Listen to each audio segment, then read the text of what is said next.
தல தோனிக்கே ஈடு கொடுக்கக்கூடிய கேப்டன்சி திறமை, கிங் கோலிக்கே சவால் விடக்கூடிய பேட்டிங் திறமை, சச்சின் அளவுக்கு மும்பையில் எல்லாராலும் பெரிதாக பேசப்பட்ட வீரர் ஒருத்தர் இருக்காரு அப்படின்னு சொன்னா அது கேப்டன் ஹிட்மேன் ரோஹித் சர்மா தாங்க. இந்த பார்ட் 2ல 2017 இருந்து இப்போ வரைக்கும் அவர் சந்திச்ச தோல்விகள் என்ன, அவர் அடைஞ்ச வெற்றிகள் என்ன, அதற்கு பின்னாடி இருக்கக்கூடிய கதைகள் என்ன அப்படிங்கறத தான் விரிவா பார்க்க போறோம். டைம் வேஸ்ட் பண்ணாம வீடியோக்குள்ள போறதுக்கு முன்னாடி மறக்காம நம்ம அரமியா சேனலை சப்ஸ்கிரைப் பண்ணிக்கோங்க. ரோஹித் சர்மா பிடிக்கும் அப்படின்னு சொன்னா மறக்காம கமெண்ட்ல சொல்லிட்டு போங்க. 2015 ஐபிஎல், அந்த ஐபிஎல்லையுமே தன்னுடைய பேட் மூலமா சூப்பரான பெர்ஃபார்மன்ஸை வெளிப்படுத்தினாரு. 482 ரன்களை அந்த ஒரு சீசன்ல அடிச்சிருந்தாரு. அந்த சீசன்லயுமே கப்பை வின் பண்ணியிருந்தாங்க மும்பை இந்தியன்ஸ் இரண்டாவது முறையா ரோஹித் சர்மா தலைமையில. அந்த கான்ஃபிடென்ட்டோடயே தோனி தலைமையில வேர்ல்டு கப் குள்ள ரோஹித் சர்மா என்டர் ஆகிறாரு. 2015 வேர்ல்டு கப்ல இந்தியா சூப்பரான ஆட்டத்தை வெளிப்படுத்தி இருந்தாங்க.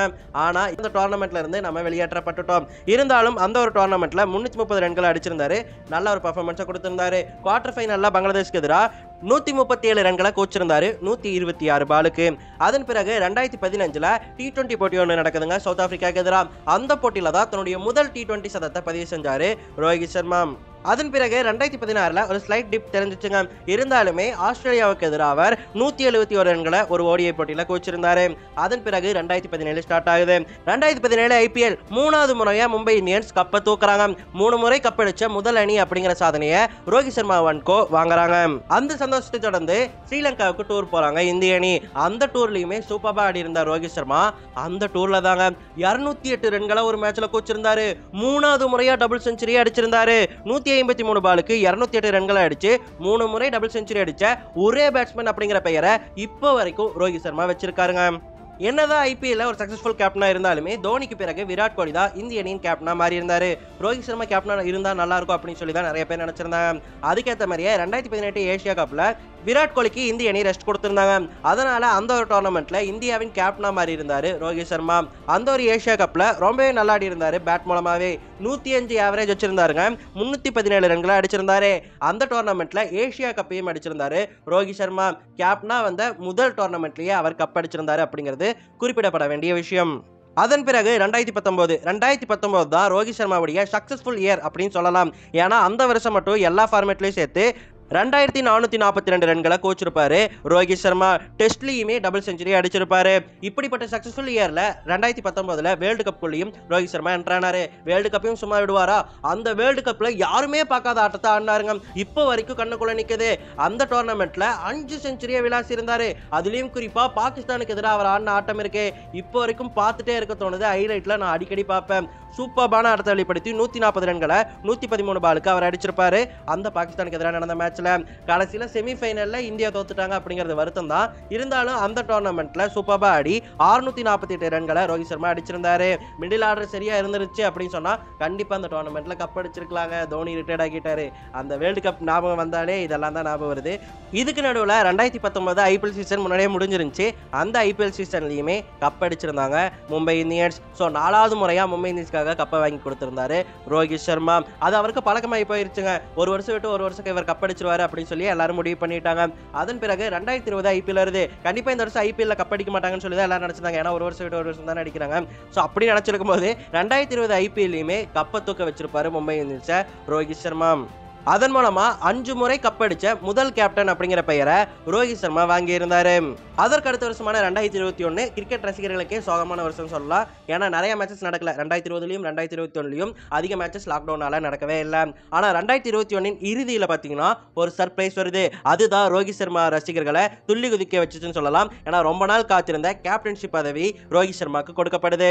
விராட் கோலி கேப்டன் பதவியில இருந்து தூக்கப்பட்டது வந்துட்டு சோகம் தான். இருந்தாலுமே ரோஹித் சர்மா கேப்டன் ஆனதால ரொம்பவே அன்னைக்கு சந்தோஷமா இருந்துச்சுங்க. அப்படியாக 2022 சவுத் ஆப்பிரிக்காவுக்கு எதிராக நடந்த டூர்ல தான் முதல் முறையா ஒரு ஃபுல் டைம் கேப்டனா அறிமுகமாகி இருந்தாரு ரோஹித் சர்மா. அவர் கேப்டன்ஷிப் பொறுப்பை ஏற்றுக்கொண்டதிலிருந்து இந்தியாவுக்கு சாதனை மட்டும்தாங்க. தொடர்ச்சியா நிறைய மேட்சுகள்ல ஜெயிச்சுக்கிட்டே இருந்தாங்க. எல்லா டோர்னமெண்ட்லயுமே எதிரணிகளை ஒயிட் வாஷ் பண்ணிக்கிட்டே இருந்தாங்க. இந்தியா தோத்துருச்சுன்னு சொன்னாதான் அபூர்வமாவே அந்த ஒரு காலகட்டத்தில் இருந்துச்சு. ஆனா அது எல்லாத்துக்குமே குழி தோண்டி போடும் விதமா வந்த வருஷம் தான் 2023. 2023ல வேர்ல்ட் டெஸ்ட் சாம்பியன்ஷிப் ஃபைனல்ல இந்தியா நுழையிறாங்க. இந்தியா தான் கண்டிப்பா இந்த டெஸ்ட் சாம்பியன்ஷிப்பை ஜெயிப்பாங்க அப்படின்னு சொல்லி எல்லாருமே எதிர்பார்த்திருந்தாங்க. நானும் எதிர்பார்த்திருந்தேன். ஆனா அப்பதான் யமகாதகனா உள்ள நுழைஞ்சாங்க ஆஸ்திரேலிய அணியினர். ஏன்னா அவங்க கிட்ட தான் 5 வேர்ல்டு கப் இருக்கு, எங்க கிட்ட ஏன்டா வந்து மோதிரிங்க அப்படிங்கிற மாதிரி தான் அந்த மேட்ச்ல நம்மளை போட்டு போலன்னு பொழந்துட்டாங்க. டெஸ்ட் சாம்பியன்ஷிப்பே அடிச்சுட்டு போயிட்டாங்க. அதுக்கப்புறமா அதே வருஷம் வேர்ல்டு கப் நடக்குது. வேர்ல்டு கப்லயும் ரோஹித் சர்மா தலைமையிலான இந்திய அணி சூப்பரா ஆடி இருந்தாங்க. தோல்வியே கிடையாதுங்க, தோல்வியே இல்லாம ஃபைனலுக்குள்ள வந்திருந்தாங்க. அந்த மேட்ச்ல இந்தியா ஜெயிச்சிருவாங்க அப்படின்னு சொல்லி சந்தோஷமா இருந்தா அதுலயும் மண்ணலி போட்டிருந்தாங்க படுபாவி பயலுக ஆஸ்திரேலிய அணியினர். அதுலயும் அந்த டிராவிஸ் ஹெட் இருக்காரு இல்லையா, அவரை பத்தி என்னங்க சொல்றது. அந்த மேட்ச்லயும் இந்தியாவை தோக்கடிச்சு வேர்ல்டு கப் அடிச்சிருந்தாங்க ஆஸ்திரேலியா. ஃபைனல்ல மறுபடியும் இந்தியா தோத்துருந்தாங்க. இதுக்கும் அந்த வேர்ல்டு கப்ல விராட் கோலியும் ரோஹித் சர்மாவும் சூப்பரா ஆடி இருந்தாங்க. ரோஹித் சர்மா 597 ரன்களை அடிச்சிருந்தாரு, ஆனா தோத்துட்டாங்க. அதுதாங்க இருக்கிறதுலே வருத்தம். இந்த இடத்துல தான் ரோஹித் சர்மாவுடைய கேப்டன்ஷிப் மேல எல்லாருக்கும் கேள்விக்குறி வந்துச்சு. எல்லா மேட்சும் ஜெயிக்கிறப்பா, கப்படிக்கிறமா அப்படின்னு சொல்லி கேள்வி கணக்கில் தொடுத்திருந்தாங்க மீடியாஸ் அண்ட் ரசிகர்கள். இந்த தொடர் தோல்விகளால 2024 மும்பை இந்தியன்ஸுடைய கேப்டன் பதவியிலிருந்து ரோஹித் சர்மா விலக்கப்படுறாருங்க. எப்படி 10 சீசன்ல 5 கப் வாங்கி கொடுத்த கேப்டனை மும்பை இந்தியன்ஸ் தூக்கி வீசிட்டாங்க. அந்த சோகத்திலேயே 2024 T20 வேர்ல்டு கப்குள்ள போறோம். அந்த வேர்ல்டு கப்ல இந்தியா தோத்துருவாங்க அப்படின்னு சொல்லி தான் நான் எதிர்பார்த்தேங்க. உண்மையிலேயே இருந்தாலுமே இந்தியா அந்த வேர்ல்டு கப்ல ஜெயிச்சிட்டாங்க. ரோஹித் சர்மா அதிகபட்சமா இந்தியாக்காக 257 ரன்களை அடிச்சிருந்தாங்க. ரோஹித் சர்மாவும் விராட் கோலியும் கண் கலங்கி நின்னதை பார்த்து இப்போ வரைக்கும் எனக்கு கண்ணீர் வருதுங்க. ரொம்பவே ஃபீல் குட்டான மூமெண்டா அன்னைக்கு அது இருந்துச்சு. இதன் மூலமா T20 வேர்ல்டு கப் அடிச்ச 2வது இந்திய கேப்டன் அப்படிங்கிற சாதனையை வாங்கி இருந்தாரு ரோஹித் சர்மா.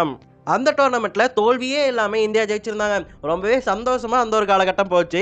நவம்பர் மாசம் டிசம்பர் மாசம் வர வரைக்கும். ஏன் அப்படின்னு சொல்லிட்டு கேட்டீங்கன்னா, அந்த வருஷத்துடைய எண்டிங்ல 2024 நியூசிலாந்துக்கு எதிராக நடந்த டெஸ்ட் சீரீஸ்ல இந்தியா ஒயிட் வாஷ் ஆகி இருந்தாங்க. இதுதாங்க இந்திய டெஸ்ட் வரலாற்றிலேயே இந்திய அணி சந்திச்ச மிகப்பெரிய தோல்வியா இருந்துச்சு. அந்த சீரீஸ்ல ரோஹித் சர்மா சிறப்பா பர்ஃபார்மன்ஸ் பண்ணவே இல்லை. ரோஹித் சர்மாவுடைய ஃபார்ம் ரொம்ப டிப் ஆயிடுச்சுன்னு சொல்லலாம். அதுக்கப்புறம் ஜனவரி மாசம் வருது 2025 நுழையிறோம். இந்த 2025 ஆஸ்திரேலியாவுக்கு எதிராக இந்தியா டெஸ்ட் சீரிஸ் ஆடி இருந்தாங்க. அவங்க எல்லாருக்குமே தெரியும். அந்த டெஸ்ட் சீரிஸ்ல ரோஹித் சர்மா சொதப்புன்னு சொதப்பிட்டாருங்க. நல்லாவே ஆடல. அவருடைய ஃபார்ம் சுத்தமா இல்லை. அவரே தன்னை டீம்ல இருந்து விலக்கிக்கிட்டாரு. அவரே அதுக்கப்புறம் உள்ள வந்தாரு, ரிட்டையர்ட் அறிவிச்சாரு.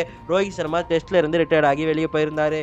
ரோஹித் சர்மா ரசிகர்களின் சோகமான காலகட்டம்னா அது இந்த 2024 எண்டிங் அண்ட் 2025 தாங்க. சரி, அந்த சோகத்தில் தலைமையில கை வச்சுட்டு உட்காந்துட்டு இருக்கும்போது திடீர்னு சாம்பியன்ஸ் ட்ராஃபி வருது. சரி, சாம்பியன்ஸ் ட்ராஃபியில் என்ன பண்ணிட போறாங்க அப்படின்னு சொல்லி பார்த்தா, சாம்பியன்ஸ் ட்ராஃபியில் சூப்பர்பான பர்ஃபார்மன்ஸை இந்தியா கொடுத்துருந்தாங்க. எப்பவும் போல தோல்வியே இல்லாம டிராஃபியை கைப்பற்றி இருந்தாங்க இந்திய அணி. இதன் மூலமா எல்லாரும் முடிவு பண்ணிட்டாங்க 2027 வேர்ல்டு கப்ல ரோஹித் சர்மா விராட் கோலி ஆடணும், அவங்க தலைமையில கப் அடிக்கணும் அப்படின்னு சொல்லி முடிவு பண்ணியிருந்தாங்க. ஆனா அதுல தூக்கி மண்ணலி போட்டவரு ஒரு அரசியல்வாதி. அவன் மட்டும் எங்க கையில கிடைச்சா பேர் சொல்ல விரும்பல. நான் ஷார்ட்ஸ்ல எல்லாம் போட்டேன், அவன் வேற சொல்லிட்டு அதனால பேர் சொல்லல. அதனால 2025 இப்போ ஓடிஐ கேப்டன்ஷிப் பதவியில இருந்து விலகி இருக்காரு ரோஹித் சர்மா. 3 வருஷத்துல 4 ஐசிசி ஃபைனல் 2 ஐசிசி டிராஃபி அடிச்சு கொடுத்தது தவிர என்ன தப்பு ரோஹித் சர்மா பண்ணாருன்னு சொல்லிட்டு எனக்கு சத்தியமா தெரியலங்க. உங்களுக்கு தெரிஞ்சா மறக்காம கமெண்ட்ல சொல்லுங்க. ஓடிஐல 3 ட்ரிபிள் செஞ்சுரி அடிச்ச ஒரே பிளேயர், T20ல 5 செஞ்சுரி அடிச்ச ஒரே பிளேயர், இந்தியர்கள்லயே 2 T20 வேர்ல்டு கப் அடிச்ச ஒரே பிளேயர் அப்படிங்கிற மிகப்பெரிய சாதனை எல்லாமே ரோஹித் சர்மா பண்ணியிருக்காரு. அதோட சிக்ஸர் மன்னன்னு சொன்னாலே எல்லாருக்குமே கெயில் தான் ஞாபகம் வருவாரு.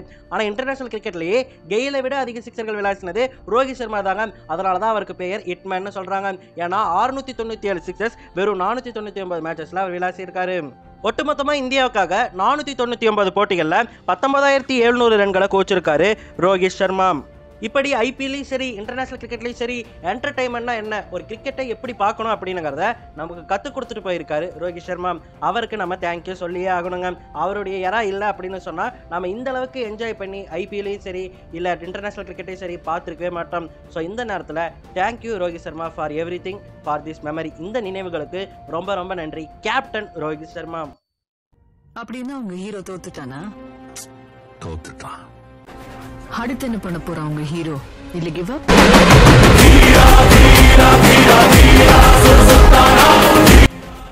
என் கெரியர்ல நான் பார்த்த பெஸ்ட் கிரிக்கெட்டர் நீதான். That includes present Indian cricket team.